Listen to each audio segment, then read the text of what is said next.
What's up, everybody? All you Wednesday night faithfuls. It is I, Divine Intervention, your UPR two-time back-to-back champion, joined, as always, by All Elite Joker. Hello, good evening. How are you? As usual, we'll be going over everything that happened on AEW Dynamite this evening. Quite a good show this evening. Go ahead and address the elephant in the room. The first Dynamite with Cody having left the company. I'm sure we will touch on that throughout the course of this Evening, evening. Elvis. Whatever, Chris. Anyway, we've started this evening off with a CM Punk promo, obviously setting the stipulation. Oh my goodness, I love the mug. Setting the stipulation, date, time, place for this match between CM Punk and MJF. He brought up the original Better Than You promo, which he said he cut about 20 years ago. Punk says he's proud of MJF, obviously recognizing that a lot of superstars in the back started in this business because of him. Gave a shout out to Mox for last week's assist. And when thinking about the stipulation, originally he had thought about like a cage match.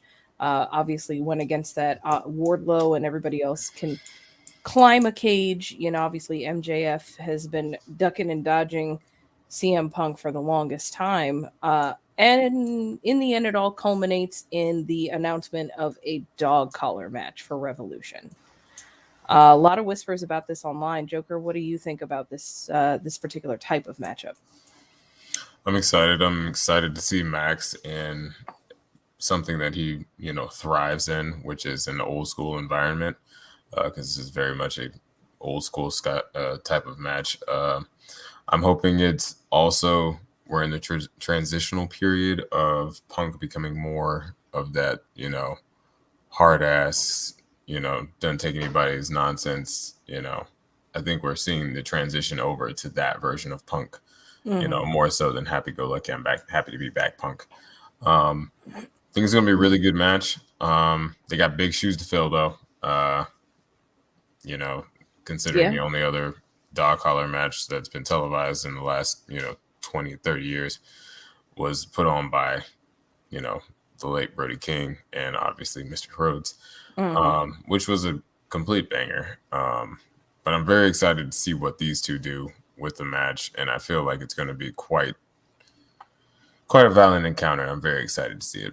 Agreed. CM Punk closes the promo segment out by saying he has one last thing he wants to tell MJF, and he wants to look him in his eyes, ask MJF to come out from the back. He pulls out the picture and said that while this was MJF's best day of his life, for him it was just another Friday or whatever day of the week he said. Basically, it didn't mean shit to him. And that at Revolution, it's going to be the worst day of his life. And for CM Punk, it's just going to be another Sunday. MJF walks out without a single word, obviously very shaken by this type of match. And I think that it's going to be pretty brutal. Like you said, a lot of big shoes to fill from the previous dog collar match here on AEW. The only other thing that I will touch on is I do like the fact that we are not pretending that Cody doesn't exist. Obviously, given all the news, if you have not heard, check us out on all our socials. Definitely stories posted about what's going on with Cody Rhodes and his status with AEW. But I'm happy to see that even though somebody so large has left the company, that we're just pretending like he never happened. Because I know that, not to compare, but if we're being honest, if any person leaves, they get whitewashed from WWE as if they didn't exist. That's true.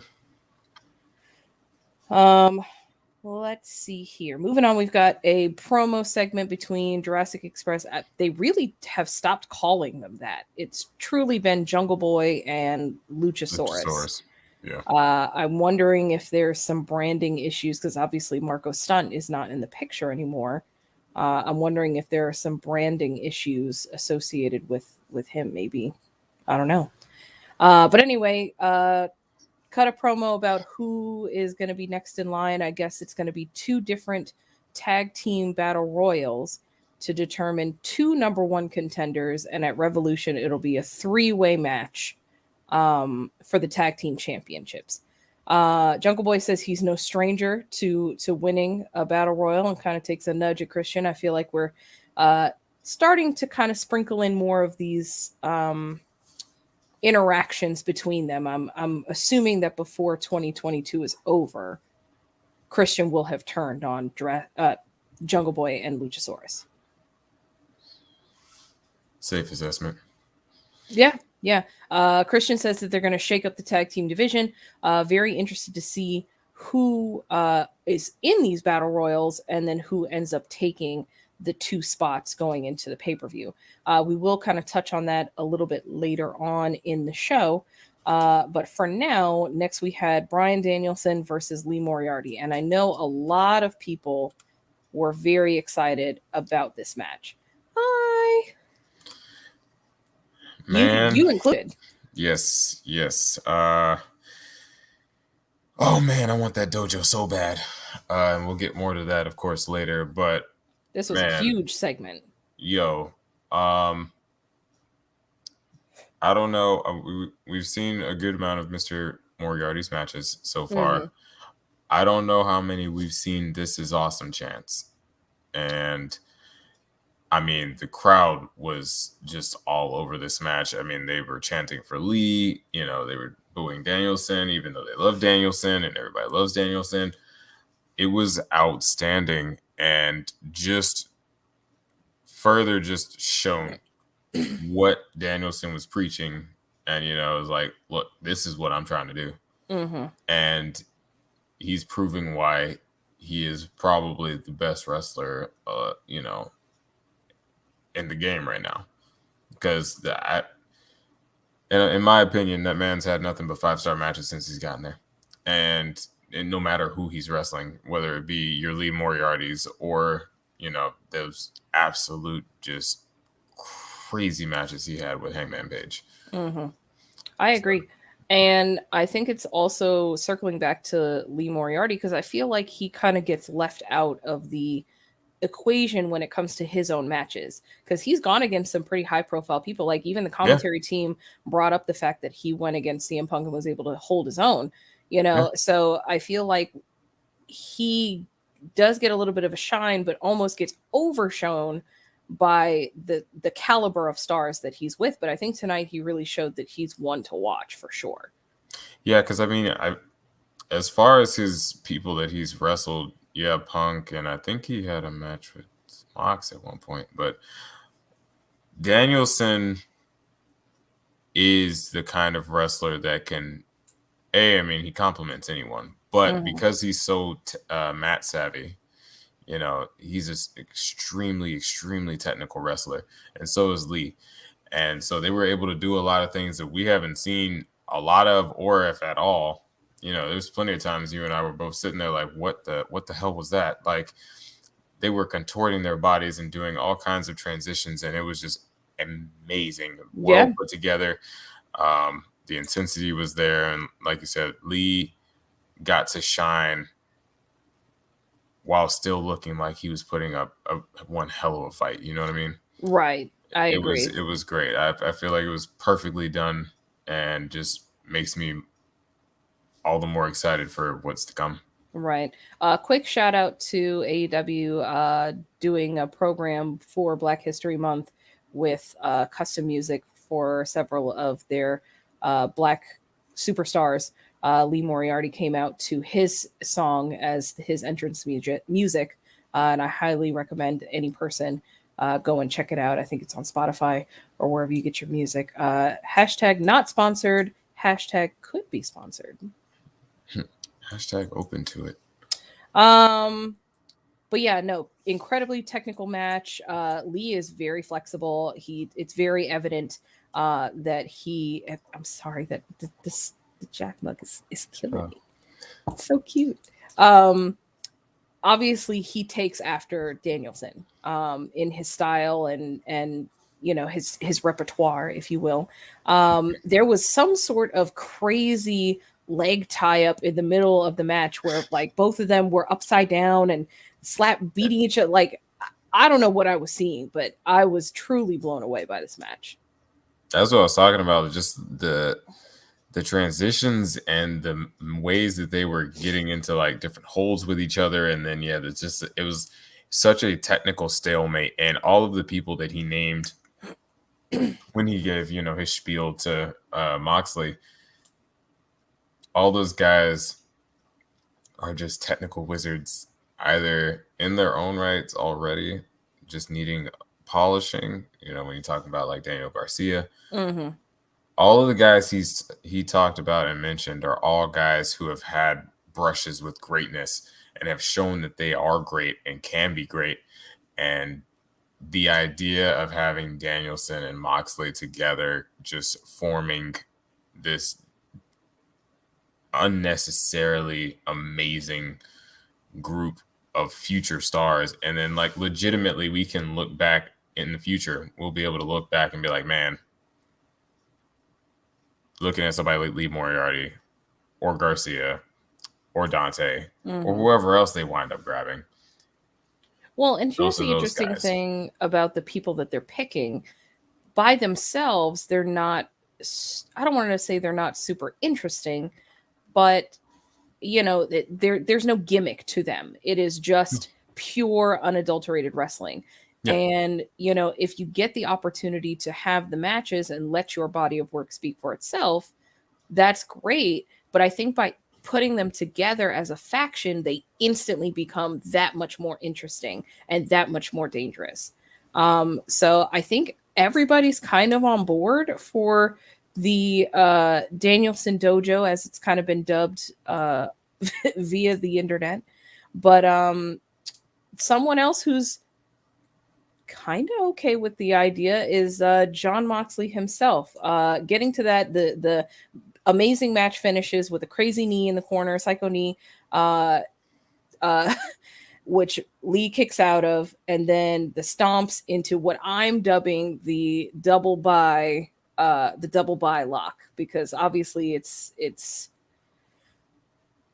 insult to injury. Yeah, he put him in a triangle and did the double by as he just laid there motionless and lifeless, and it was amazing visual.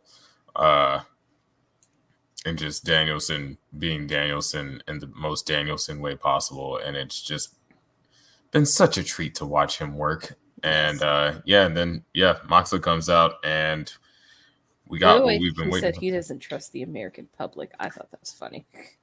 I thought it was hilarious. There was a guy in the background that was just like, yep, he's got a point. Like that made me laugh. I was like, well, that guy gets it. But yes, he calls out Mox for an answer. It's been several days, or it's been 2 weeks. 2 weeks since this whole call out happened.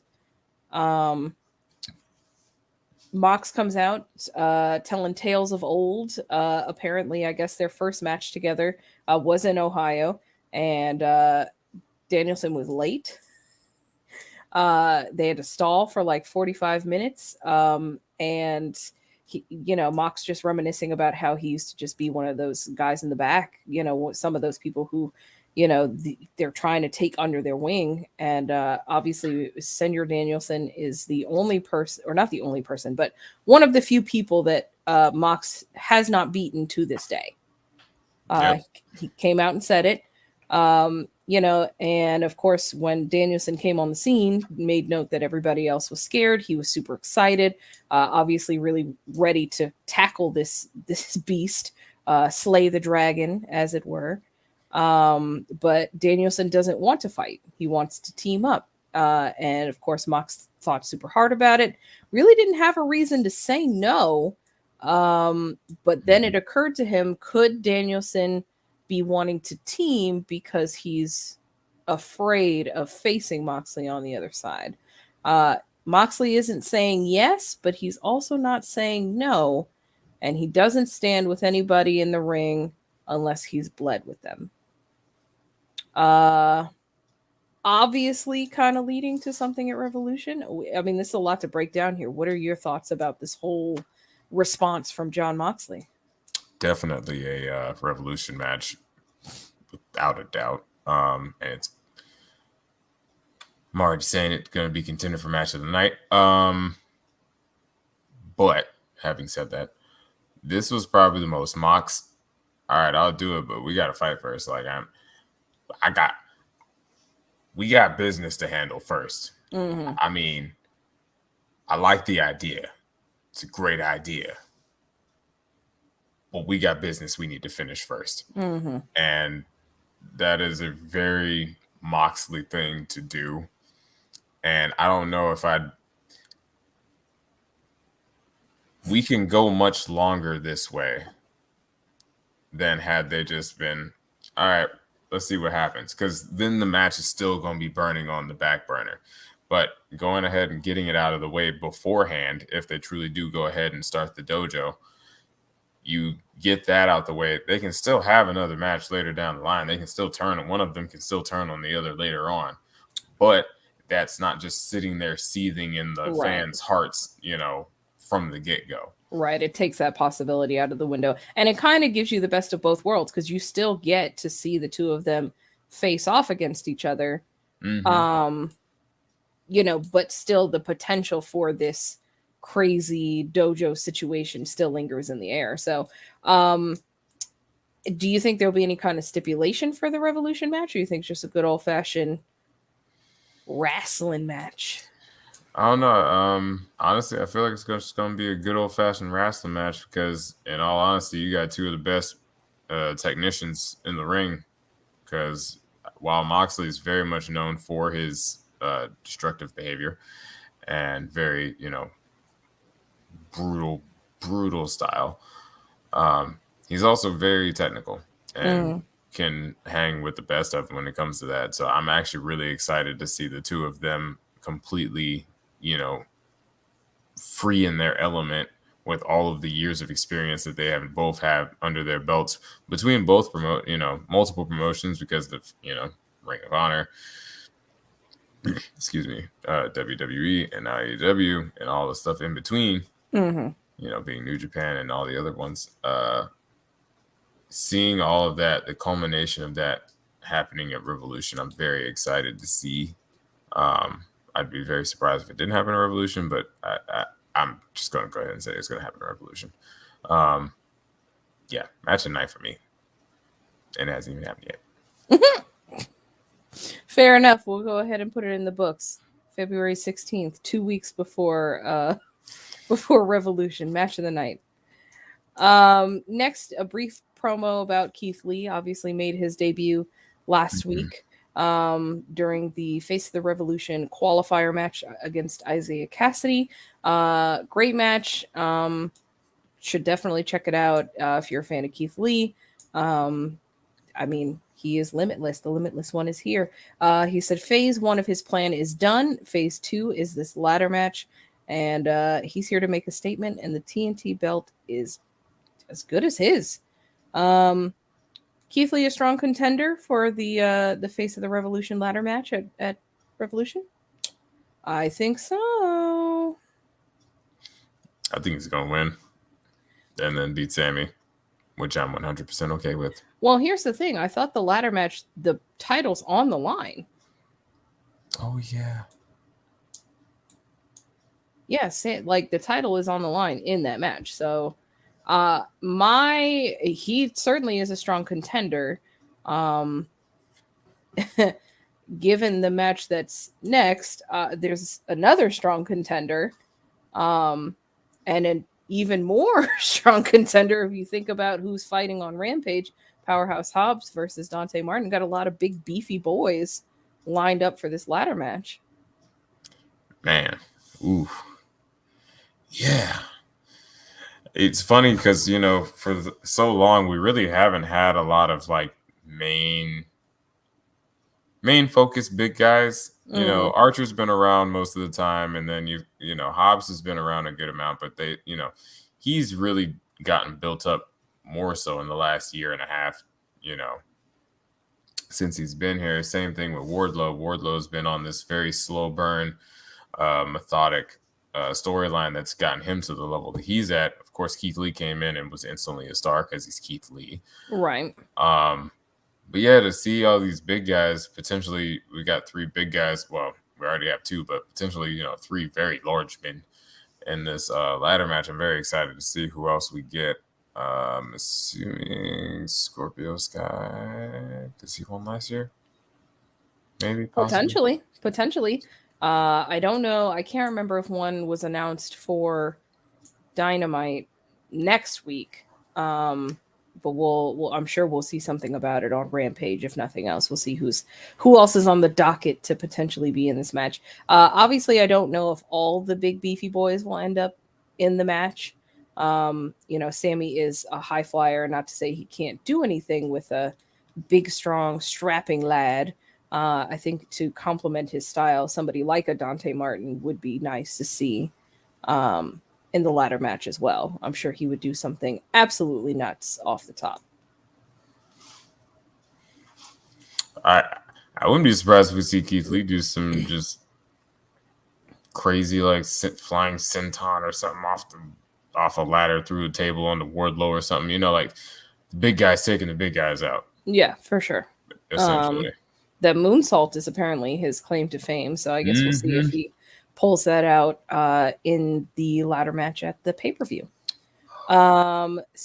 Speaking of the Face of the Revolution matches, we will speak next about Wardlow and Max Caster. However, first, we'll be taking a short break. So stick with us here on Unpopular Review. This is the AEW Dynamite Recap. We'll be right back after these messages. Talk about that. We got the return of Oldberg. All right. And here's the thing about this. My kids, I keep saying this, my kids like Goldberg. I don't get it. I don't understand it. And here's my thing why I don't get it or understand it, because they didn't know Goldberg in his prime, right? They're going off of the storyline that WWE presents to them and what they see, and they should. And they ride for Goldberg. Now, they know he's going to lose, and here's why I brought this up and why I want to talk about this part just a little bit. You got to understand, you got to know when you want somebody to take the bullet and when you don't want them to take the bullet. Now, if it was somebody else on SmackDown that got it, who else is they consider top tier in SmackDown? Let's go with somebody. If you want, say McIntyre said he wanted to go ahead and I want you in the chamber. This is some dumb shit, however he talked. With my auntie. With Rosie. With the fucking whale, with the whale sword. A whale sword get me every time. Welcome back, UPR. Like, share, subscribe, check us out. Got a whole bunch of stuff. You can catch funny clips like that. And whale swords. Whale sword. All right, getting back on track. Warlow versus Max Caster for the Face of the Revolution qualifier.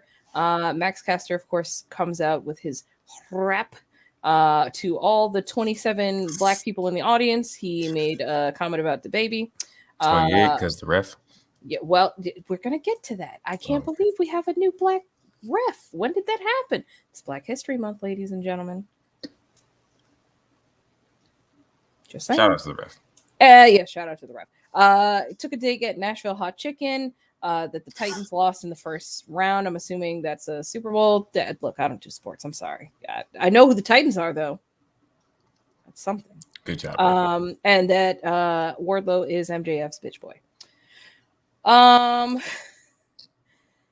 The Max is whack. A fake John Cena and Eminem wannabe. Oh no. Why you gotta mess with? Why you gotta talk about Max like that? You don't like none of the Maxes, do you? That's true. There is not a Max that Charmaine actually likes. Apparently. As far as I can tell. Wardlow into the steel steps.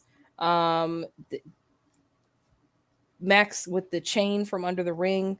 A lot of underhanded tactics in this one to kind of get the upper hand. It wasn't a complete squash like we've seen the past couple weeks with Wardlow and some of the other opponents he's had. But in the end, all for naught. Powerbomb Symphony with a 4-piece.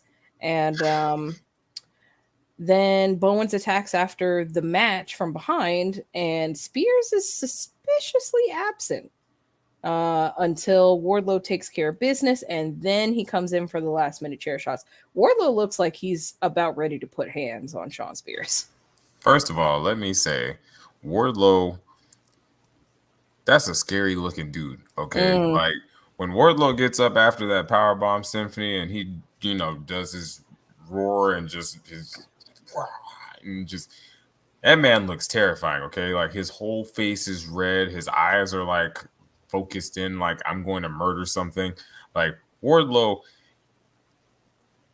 that man, I can't wait for this turn, because when he beats the living hell out of Shawn Spears, probably with his own chair, I'm very excited. I am very, very, very excited for when that happens, and it's going to be amazing. Yeah, that's for sure. Like an absolute beast. Obviously, with this win here, he too advances to the Face of the Revolution ladder match. Keith Lee also confirmed, so that's 3 opponents if you count Sammy in the mix. So I'm sure we could probably see 3 more. Obviously, a match between Dante and Powerhouse Hobbs, like we said, to determine the 4th opponent. Very interested to see who else we kind of hear. I think Scorpio Sky is a great choice. If I had to pick someone that I think should be in it,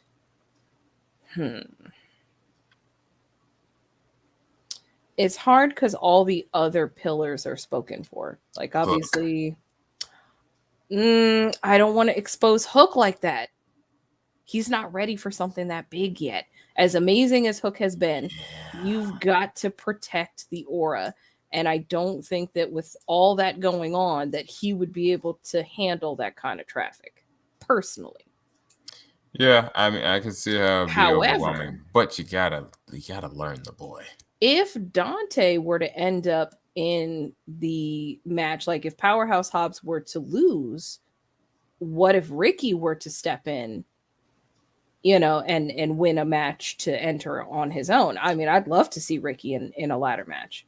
So Ricky was my knee jerk, but I legitimately want to see, I want to see more of Hook, and I enjoy the fact that when we do see him, it's just like comes in, take care of business, does his thing, and he leaves. But even if you just give him, make it an angle, put it in a direction like that could be where him and Dante could square up. And that roll into something, you know what I mean? Like they could take each other out, and that'd be a whole thing. I just want more Hook. I'm sorry. I know he's young and I know he's green, but it's a battle royal ladder match. It's a large scale ladder match. It's gonna be messy in some shape, form, or fashion. And I mean, I feel like with the people who are already involved, you could have some seriously cool spots, have a moment where everybody's kind of been just scrapping, and then you have Hook just come up out of nowhere and just start suplexing the hell out of literally everybody in the match. And maybe have like Dante have gotten knocked out a little bit earlier, so he's outside the ring. Have Hook suplex about 3 guys, all to where they roll outside the ring. He starts climbing up the ladder, and then have Dante do one of his crazy ass things, jumping off of the ropes and onto the ladder. They meet face to face, start scrapping at the top of the ladder, get pushed over. There's ways that you can work him in and not expose him because of the amount of guys that you are having in this match. It has potential. I mean, he's been training for this for a while, so I won't count him out for sure. Got a couple people in the comments. Hey, yo, what's going on, David? What's up, David? Charmaine talking about here, Big Daddy Cool. Not Big Daddy Cool. And then, interestingly enough, your friends Mercedes Martinez, who we are about to talk about next, as well as Santana and Ortiz, which pick of Mercedes Martinez. She's also my daughter's friend. Nice. Interesting. Oh, Lord. All right, cool. All right. Next, we had a brief promo between Mercedes Martinez and Britt. Obviously, a backstage segment leading into the match this evening, the no DQ match between her and Thunder Rosa. Mercedes says no rules, no excuses. And Britt says, well, that should mean no losing. I don't know why we had the guy from Cobra Kai in the mix, but we're going to roll with it, I guess. This is apparently her sensei, and he says to cut Mercedes Martinez if she doesn't get the job done. Obviously, we know what happened, so we'll talk about it here in a little bit. But what are your thoughts about this whole Cobra Kai sponsored? I don't know. Just it came out of left field for me. Maybe somebody in the comments can clue us in. I don't know. Maybe he lives in maybe just lives in Nashville or something. I don't know. Maybe. I'm good, thank you. Yeah, I don't know. And there's a lot of people who are very big fans of Cobra Kai. I'm not one of them, but I do have people that I know that are super into it. Mm-hmm. Yeah, it was kind of weird, but I mean, we also saw Melissa Joan Hart, so that's true. All right, well, we'll see if this continues. If Sensei makes another return, or if it's just a one-off since we're here in Nashville. Next, we heard from our AEW World Heavyweight Champion, Hangman Adam Page. Stitches from last week's Texas Death Match with Lance Archer. Obviously still our AEW champ, but didn't get too far into the conversation with Tony before Adam Cole makes the interruption almost immediately. Tony didn't even get to ask him a question. I know, he just did. Adam Cole. Cole very complimentary of the champ, obviously running down his accolades. Told Tony to get the hell out of his ring. But I never know if you mean me or if you mean Hangman Adam Page. But either way, you're just going to have to deal with it. Obviously, huge history between Adam Cole and Adam Page. A lot of 10 years of history, Ring of Honor roommates, Bullet Club members, and unfortunately, this is just going to be the one championship Adam Cole never gets to hold. Page has no friends, and obviously, Adam Page, up till this point, has lived, I don't want to say in the shadow of Adam Cole, but very clear that of the two, Adam Cole is the more household name. Obviously leading to a match at Revolution. Probably we'll touch on some of the aftermath from this interaction. But are you hot and spicy for this match? The Adams go at it? I was about to say, yes, I'm 100% here for Battle of the Atoms. Which Adam will reign supreme? The greatest of all the Adams. I mean, I feel like a big part of Hangman's ascension to where he is now all comes from the fact that he was always kind of like the background guy. He was always part of he was part of the club and everything, but people respected his work, but he was always kind of like the background guy. He was the solid guy in the back. Adam Cole. Gotta specify. Yeah, right. Cole has done so many things, headlining shows left and right, winning championships left and right, running the club. Cole's done a lot, whereas Page is just now really getting to the point where he's the guy. Mm-hmm. And so Cole very much straddled that line of being like almost where he seemed like he was earnest, but you knew he was very, very much just being very patronizing. And I mean, there's probably some truth in those words. He probably is in some aspect. He's probably proud of him and what he's accomplished, but he wants that title. And I'm very excited to see what these two guys can do. Very much. I agree. In the end, Cole promises page that it's going to be a one-on-one fight when they see each other for the championship. They ended with a handshake. I was definitely, I mean, we both were super skeptical. I'm like, okay, what is happening? Cole's a nice guy all of a sudden, but not too long-lived. Here comes Red Dragon with the attack after the promo segment, and Dark Order comes in with the save. Obviously, these two entities, being Adam Cole and the Dark Order, have not associated with each other in several months, which they touched on that in the promo. Friendship of convenience, or, you know, did Hangman need to kind of separate himself to cement whatever legacy he's going to leave behind with the AEW championship? Honestly, I feel like Charmaine wants to see Adam Cole be the champion. Mm-hmm. Damn, Elvis. Meanwhile, Adam Cole is just mid. Yeah, it's hard because kind of where they left it was Adam was gonna do his thing on his own, and he told the guys not to really intervene in his affairs unless absolutely necessary. He was getting beat down by everybody. I guess that would be absolutely necessary. So, I mean, I'm glad that we've integrated the Dark Order back in. I'm pretty sure that there's a match on Rampage for Dark Order versus 2.0, Daniel Garcia, and the Acclaimed versus, I think, 5 members of the Dark Order.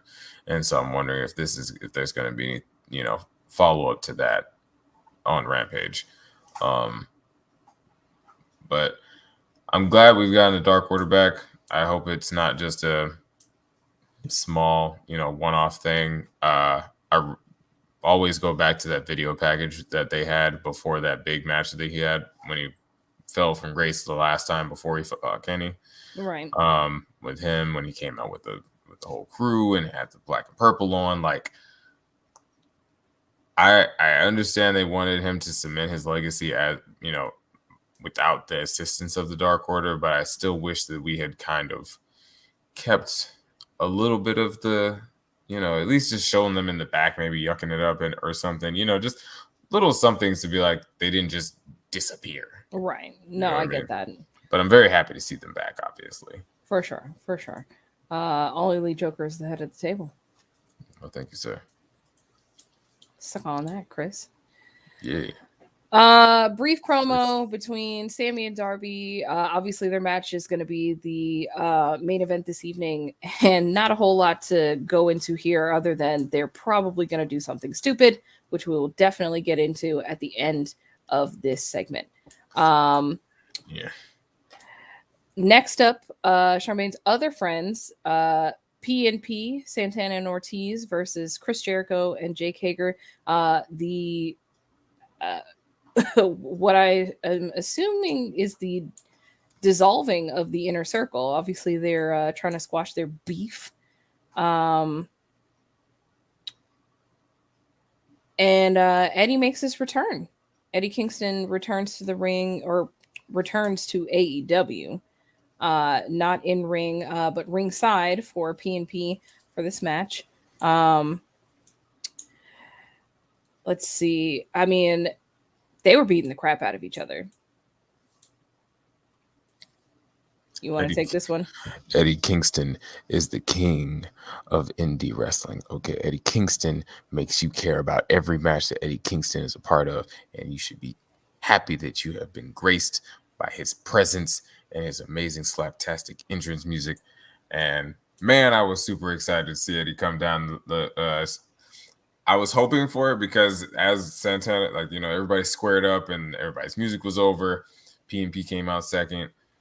You had this stare off, and then all of a sudden Eddie's music hits and he got the roaring ovation that he deserves from the crowd, who love and adore him, you know, even though certain people want to be haters about it.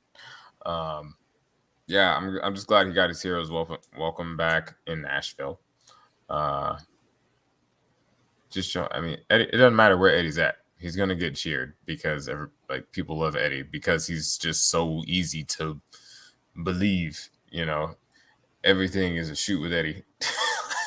Like, it's so good, and I want to watch him beat the living snot out of Chris Jericho. Yeah, and I'm pretty sure it's coming. Obviously, the match was pretty heated. Both sides trying to work out some much needed aggression. Hager truly confused as to why this is happening. A lot of finisher counters. The street sweeper got a kick out. Lion tamer counter. Jericho hit Kingston. Like, there's no you can't get around that. Kingston did not do anything to Jericho in this match except for try to help, I guess his homies pushing the rope so that Santana could grab it for the break on that lion tamer. But obviously Jericho pretty pissed that Kingston is the catalyst that he sees as the reason why the inner circle is dissolving and he's losing his friends. I won't, say that Jericho's selfish on the, it seems like he truly cares about the inner circle from what I can tell.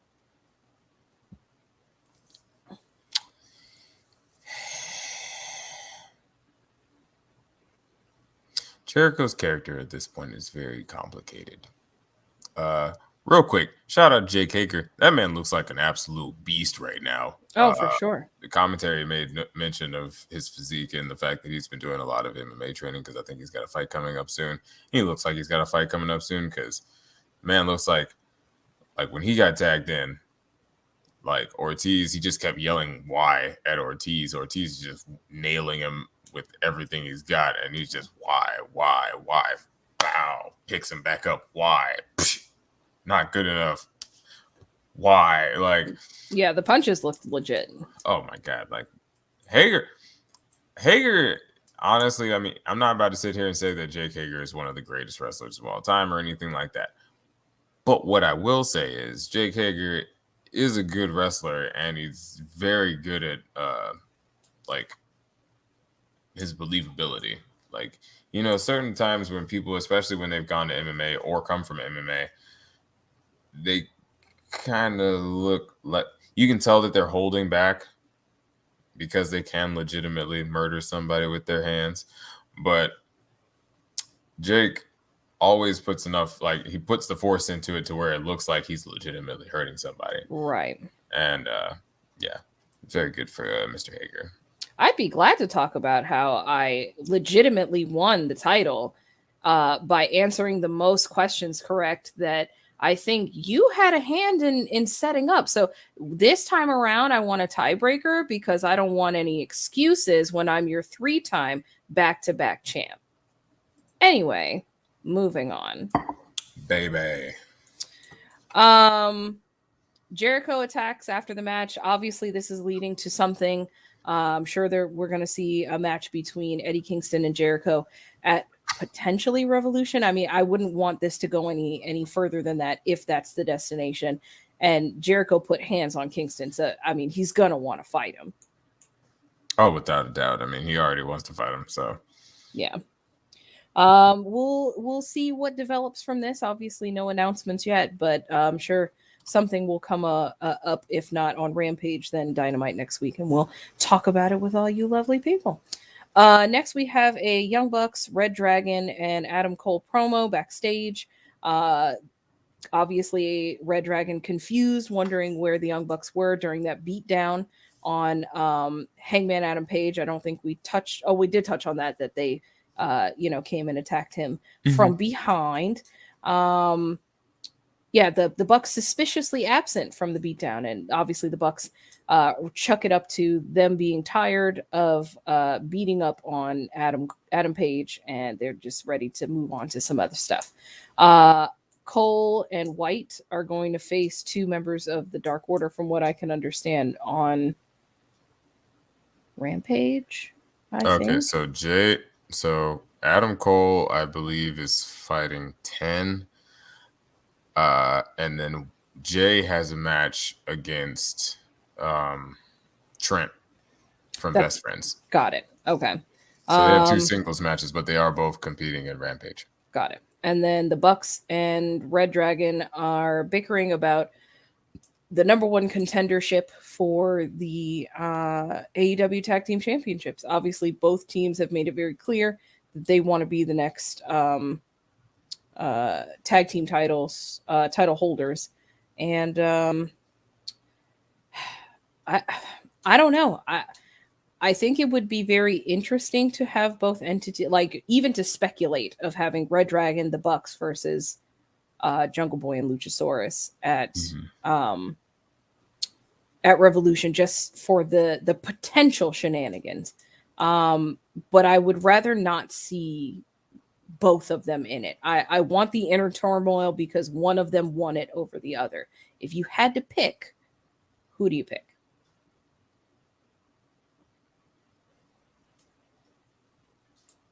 Between Dragon and the Bucks? Yeah, absolutely. I mean, there are so many other tag teams in the division.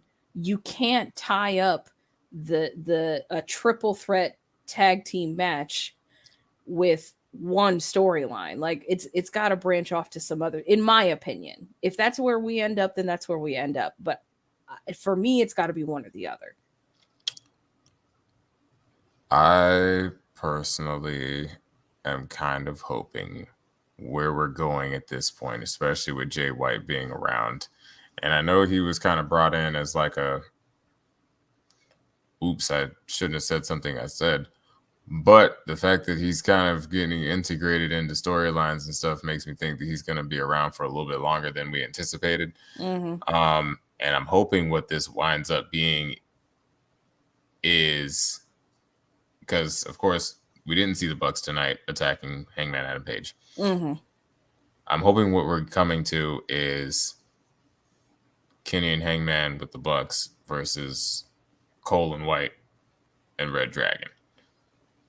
Seems likely. I feel like that will be a banger. And, you know, what better? And of course, I mean, I want to see Kenny Omega and Jay White go at it. But I really think that 8-man tag will be just absolutely outstanding because Hangman and Kenny put on some of the greatest tag team matches of all time. And then, of course, you got the Young Bucks, who are the greatest tag team of all time. And then on the other side, you got Red Dragon, who's another amazing tag team. And then Jay White and Adam Cole, who are just amazing in their own right. So you got the potential for some interesting things to happen here. I don't know, man. I'm always going to pick the Bucks. I'm a Bucks man. Like, that's understandable. Them with those titles, because I with Red Dragon, I can't sit here because we haven't seen them in a good minute at this point. I mean, Bobby Fish has been around, but Kyle O'Reilly took some time off because, you know, he had a kid. And shout out to him, you know, always for the kids. Yeah, I gotta go with the Bucks, but honestly, I see Jurassic Express retaining, and then us kind of shuffling off to that program I was just talking about. Okay. Because the discourse is already there. Obviously, some last minute tension in this promo as we circle back to finish this segment. Both teams in a huff go in opposite directions, and Adam Cole stuck making a decision of who does he follow behind. No definitive answer. Brandon Cutler cuts off the camera before we see where Adam Cole goes, but obviously already not before teasing him. Of course, not before teasing him. But cracks in the foundation from the start. Obviously, a very shaky group situation here, so I can't imagine it would last too terribly long. Thank you so much. Chip is my boy. If you can't tell behind me, quite a big Beauty and the Beast fan. Thank you so much for noticing, my sweet boy. Another Dynamite has come and gone without a medically cleared Miro. Is he medically cleared to go? If he is, he could also be a very interesting choice for the Face of the Revolution qualifier. Could be an interesting sight to see him back, or maybe not number one contender, but like as a first contender to whoever might become the new TNT champion if it's somebody like a Keith Lee or a Wardlow. Yeah, I'm kind of hoping that's what we're going to be completely honest.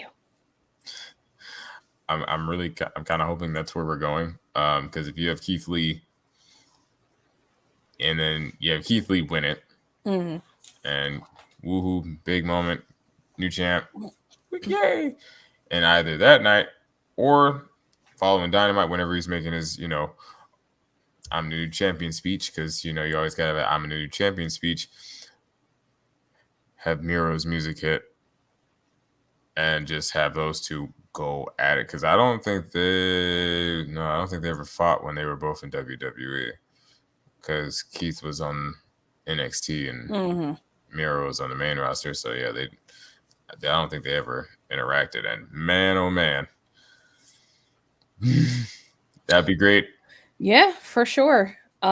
We've got still quite a bit to cover here on our Dynamite recap and review, so stick with us here for just a moment. Divine Intervention and All Elite Joker will be right back after these messages.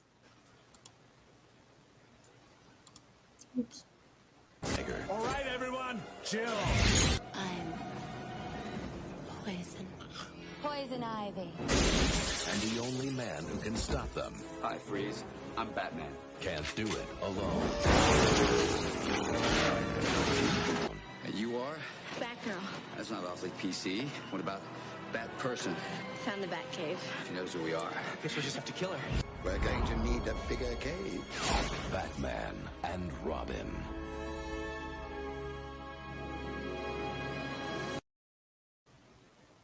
Welcome back, everybody. Thanks for sticking with us. Follow us here. You can see all our socials above and below. Like, share, subscribe. Catch us every day of the week for the most part. Correct me if I'm wrong. I'm not sure about the whole Joker thing. Getting back into the Dynamite review here. Not sure about a Joker card, but any excuse to bring up them boys, the Briscoes, absolutely would be amazing. I would like to point out the fact that in the promo earlier with Jurassic Express and everything, Christian did say that there was going to be some changes in the tag team division coming up in the next few weeks. He just made that, kind of like off to the side comment in the middle of his promo while he was cutting it. So I'm hoping that is something that means.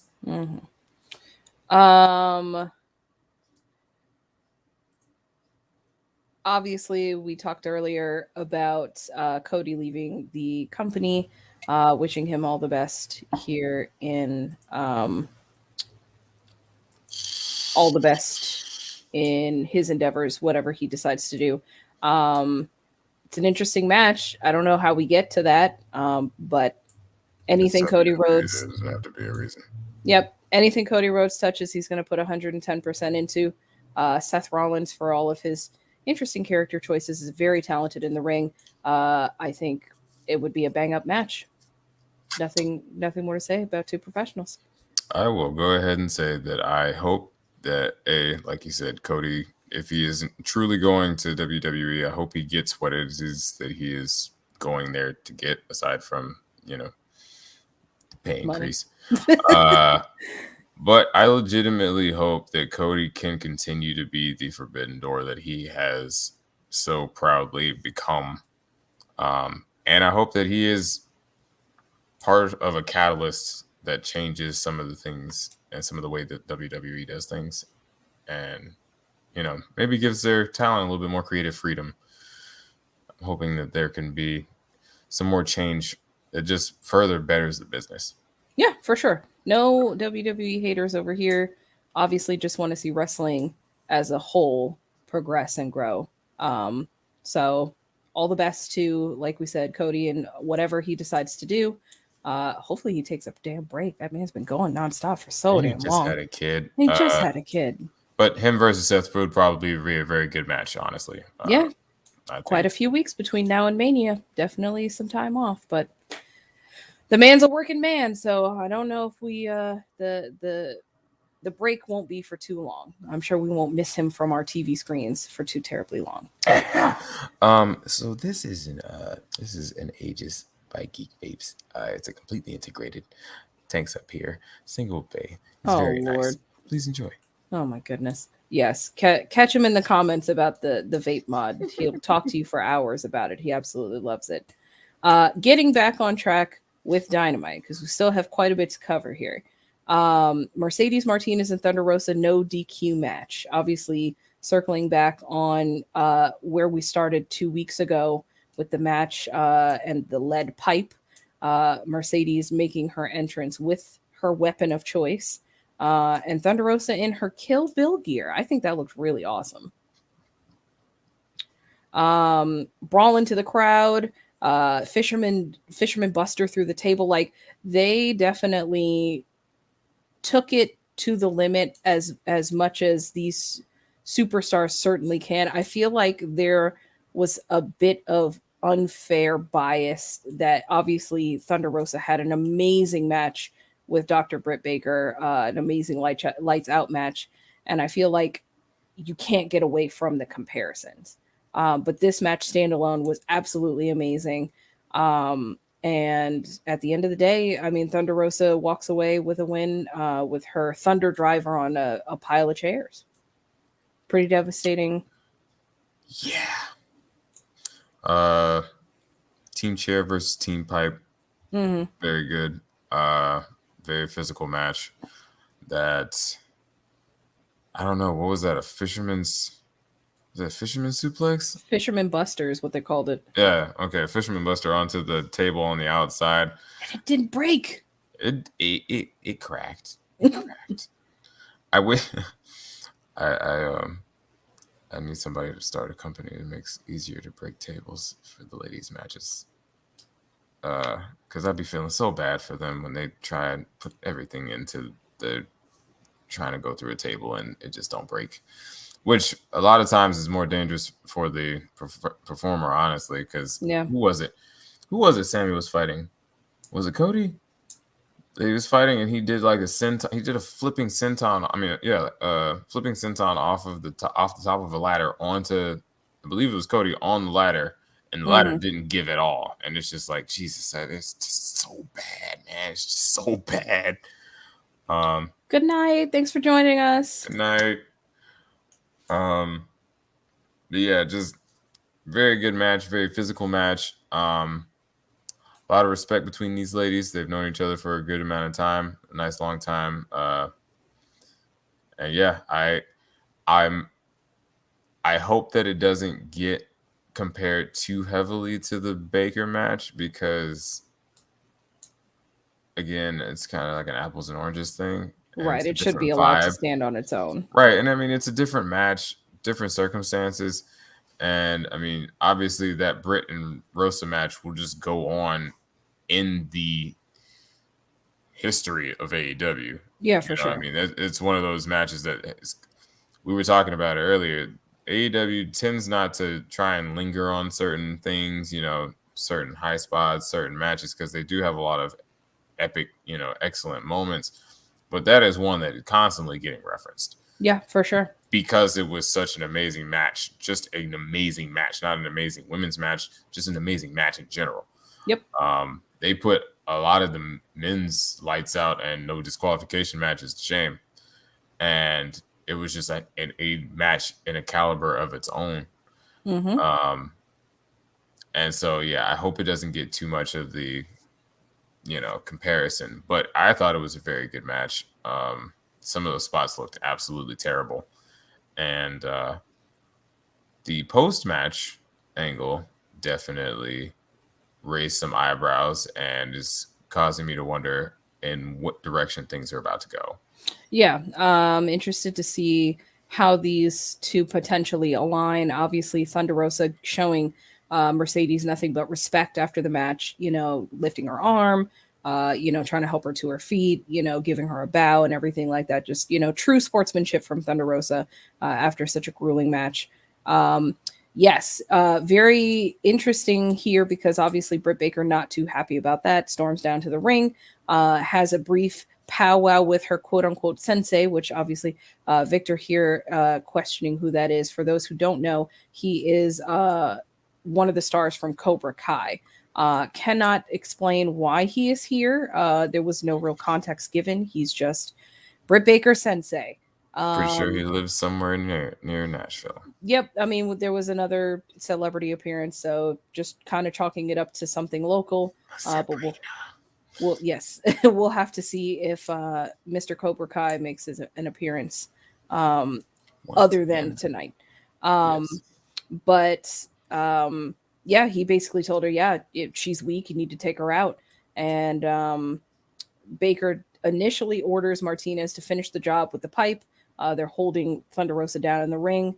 And in the hesitation, Jamie Hayter attacks, obviously setting up a spinoff match with Mercedes Martinez and Jamie Hayter. I'd imagine this would be more of a Rampage match versus Dynamite, but interested to see how this spins off, because obviously we're going to quickly transition to Thunder Rosa and Britt Baker for Revolution.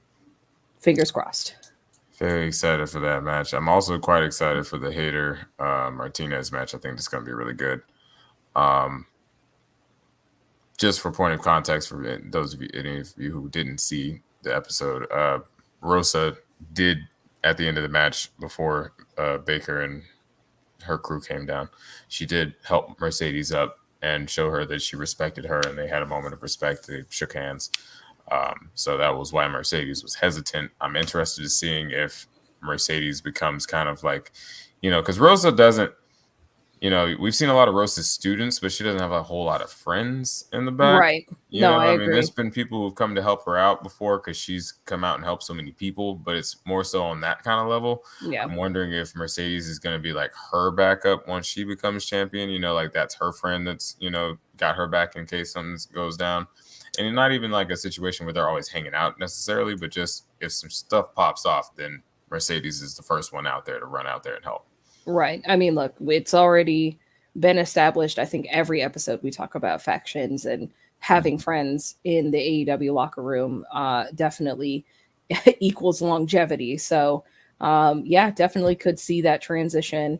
Obviously, Mercedes very receptive to the sign of respect. Victor is a man of culture. Victor is a man of culture. Damn right. Hoo-wee, Jamie Hayter. Anyway, it's just the leggings, man. It's just the leggings. Moving on to a couple promos back to back here. A House of Black promo. A couple things to walk away from here. Obviously, Malachi Black, very flowery with his words. But the big questions here, obviously very spooky. Who are we waiting for? Is a male shadow seen very blurry off in the distance. Whispers on the internet are saying it might be formerly known as Buddy Murphy, but now billing under Buddy Matthews. Yeah, I'm sorry. Okay. But yes, previously known as Buddy Murphy, for those who don't know, very interesting prospect there.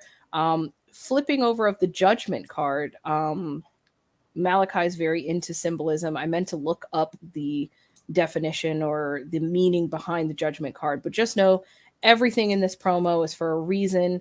And if you were to really sit down and dig through all the little details, I'm sure you could figure out some clues as to who we might be waiting for next to join the House of Black. Won't touch on this too much, but if it is Buddy Matthews, I mean, it's another great addition to the House of Black for sure. Please. I love Buddy Matthews. I think him and Cedric Alexander had one of the greatest feuds in recent history of WWE. And man, the House of Black is quickly becoming a faction that will inevitably become a very dominant force in this company. You've got a lot of people. You're slowly building a bunch of people who are just cutthroat. Like Buddy Matthews is one of the hardest hitting cruiserweight size people, and he's definitely bulked up since he left WWE. But he still is one of the smaller guys. But all of the guys in the House of Black can fight, and they all look like they can fight. And I'm very excited to see if it is truly Buddy Matthews. I'm so excited. Yeah, I'd be interested to see some of these weaker factions kind of phase out, like the AHFO.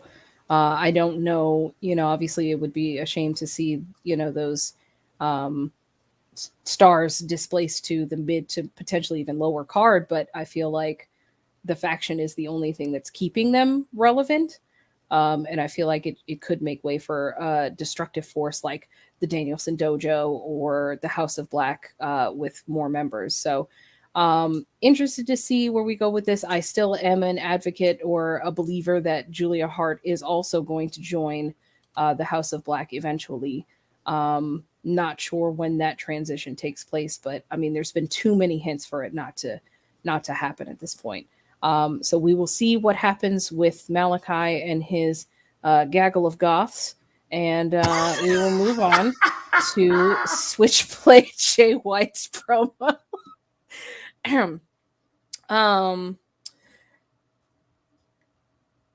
Jay White making his presence known here in AEW, basically saying that had he not beaten Kenny in New Japan, that he never would have left, and AEW would never be a thing. So we're welcome, basically. It's all up. Gaggle of Goths really got you, huh?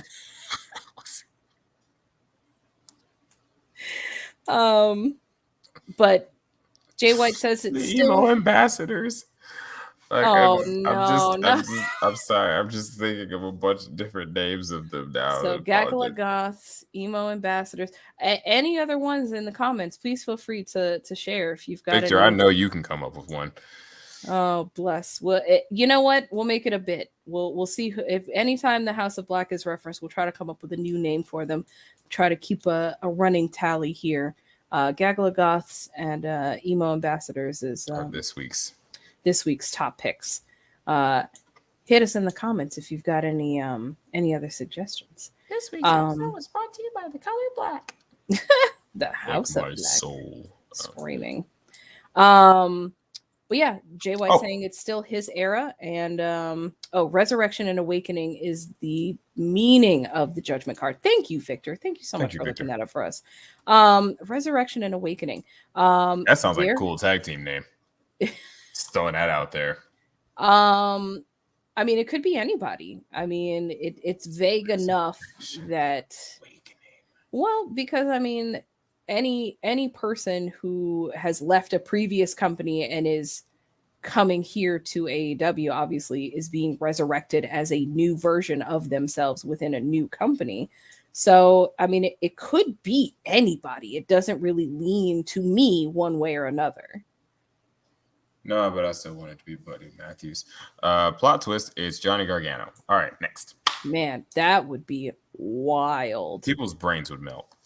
You know who I really want it to be, but I know it's not.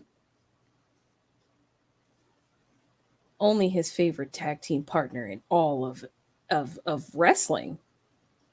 Ricochet. If at any point Ricochet and Ali are freed, good Lord, please let Ricochet join Malachi, because they had something. They really did. That was another one of those just like randomly thrown together tag teams that you're like, this oddly works. And even with their gimmicks, it's just like, this still oddly works, and I don't understand why. It's like the superhero and supervillain are friends, and it's like, you know, like your whole War and Peace thing, I guess. I don't know, but like, no, here's what it is. Ricochet's a nerd. He went through a goth phase. There's photo evidence to prove he has the swoop. That's why it fits.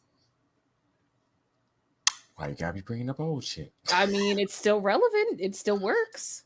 That's fair. All right. Anyway, moving on to our main event, wrapping up this evening. Darby Allin versus Sammy Guevara for the TNT title. Amazing match as always. These two always put their bodies on the line every single pillars matches, man. Every single time they step in the ring together by themselves. I mean, pillar is such a fitting title for both of them. They truly have taken the division onto their shoulders and really are trying to blaze a new path for younger superstars. So getting into this a little bit here, they start off with a handshake. The crowd is super hot for this match. And how could you not be? I mean, Sammy is a very popular TNT champion. People are foaming at the mouth for Darby to get his title back. So, you know, I don't know. I mean, there were like a lot of counter moves. There was a nasty kick and buckle bomb in the corner. Like, they truly put themselves through it for this match. Sammy did a senton onto Darby, who was draped over the ropes at one point. There was like this wicked hold spot. Darby had, you know, Sammy draped over the ropes and was working that knee. The knee was really the focal point. The focal point. Thank you. In this match, Spanish fly off the top rope. There were like 3 finishers that were countered into each other. Like, just crazy stuff. Final spot highlight. Sammy does this wicked apron splash where nobody is home. I'm sure his ribs are absolutely decimated. And let's stop there. Let's break down the match first before we talk about the finish. And then there was another spot that you didn't talk about when Darby just full send like usual, straight through the ropes, tope suicida style, and fucking Sammy caught him and hit him with a cutter just out on the floor, just on the floor. I don't know what Darby's obsession is with breaking his face on the floor. He's a ex-stuntman. He doesn't feel his face anymore. Oh, God, no, he feels everything, and that's the part that's amazing to me. Like, Darby is, for those of you who don't know, Darby's straight edge. Like, he doesn't even take pain medication. Like, he's that straight edge. So it's the fact that the stuff that he does, like when Brian Cage, you know, threw him through a ladder, I always see Darby take these spills in these spots, and I'm just like, bro, just go take an Advil or something, bro. Like, yeah, circling back on that, very interestingly enough, CM Punk referenced that in his opening promo segment that, got you know, the same tattoo on their knuckles. Yep, that referencing that there are superstars in the back that are straight edge because of him. Obviously, I think calling reference to Darby Allin, he is the only other most outspoken straight edge person on the roster. So definitely shout out to him for putting himself at risk without any kind of assistance. Because you're right. Every time I see a spot, I'm just like, give this man some ibuprofen, please. Oh, Victor, your assignment was to come up with a fun nickname for Malachi and his gaggle of goths. Yeah, so the match was amazing. Obviously, both of the pillars here, I won't call them boys because I mean they truly have earned their stripes here in AEW. These young men, and tights. Shut up. Tights. Absolutely rocked it here in the match.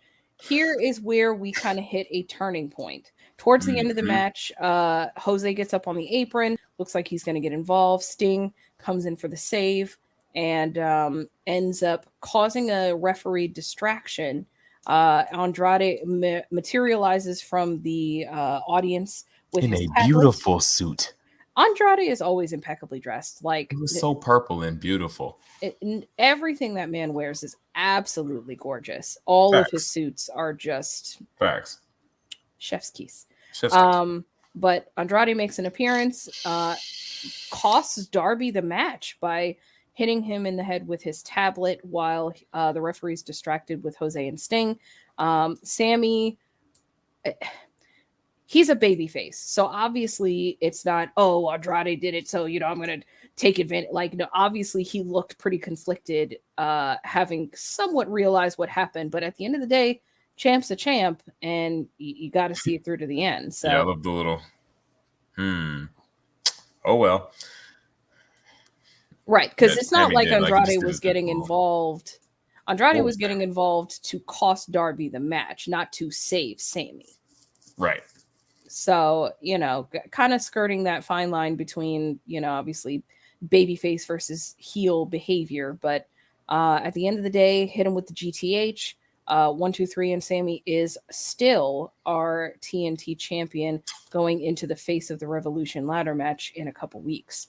Andrade versus Darby for a spot in the match? Question mark. Could be. I mean, it's a ladder match, so there's no disqualifications. There's no telling if that were the case. See, that's a cool name. No, it's supposed to be Goofy, Victor. It's supposed to be Goofy, but that's a very good name. You're good at naming things. Now, if Buddy Matthews shows up and they become because obviously Kings of the Black Throne is the tag team name, right? But Kingdom of Anarchy could be like the trio's name if you bring in whoever this mystery person is. So, good on you, Victor. Nice name. With that, I mean, we wrap up everything that went down on this week's episode of AEW Dynamite. I don't know if this main event transitions into a qualifier match between the two of them. You know, a number one contendership match, because I don't know if they necessarily care that it's Sammy specifically. They just want that title. So maybe it's a match between the two of them at Revolution for whoever's number one contender after the Face of the Revolution ladder. I don't know. There's so many ways that you could go about this. Andrade clearly inserting himself into the TNT title picture.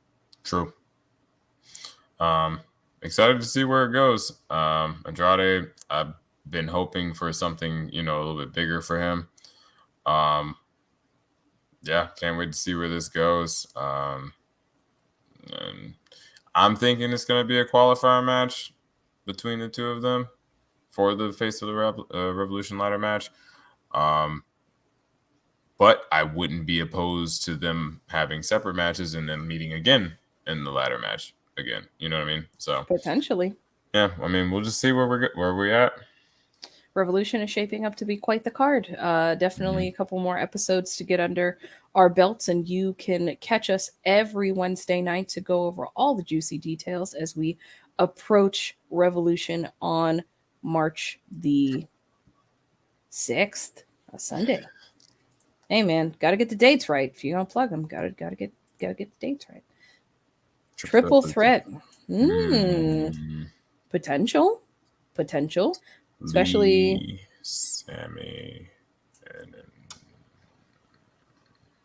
Andrade, Sammy, and I guess you could go that route. Well, because here's the thing: they tried to do that originally with Pac and Orange Cassidy when it came to the title, and unfortunately, we got there by interesting means. But if the two of them were to truly go to a draw on a number one contendership, I mean that's an easy storyline that kind of writes itself as to how do we get to a triple threat for TNT title. But amazing ideas. I mean, look, AEW can send a check our way. You can write it out to Divine Intervention, All Elite Joker, and Victor Nash. Another trio. We're the Kingdom of Anarchy. Damn right. You know what? We're taking that name. Hell yeah. Look, Victor, that includes you. Nobody else is going to use it, so we might as well. It's too badass to go to waste. Thanks. All right, everybody. Thanks as always for joining us. Like I said, you can catch us every Wednesday here after AEW Dynamite for the recap and review. As always, I'm Divine Intervention. He's All Elite Joker, and this has been the Unpopular Review Recap. Thanks for joining us, and we'll catch you next week. Adieu.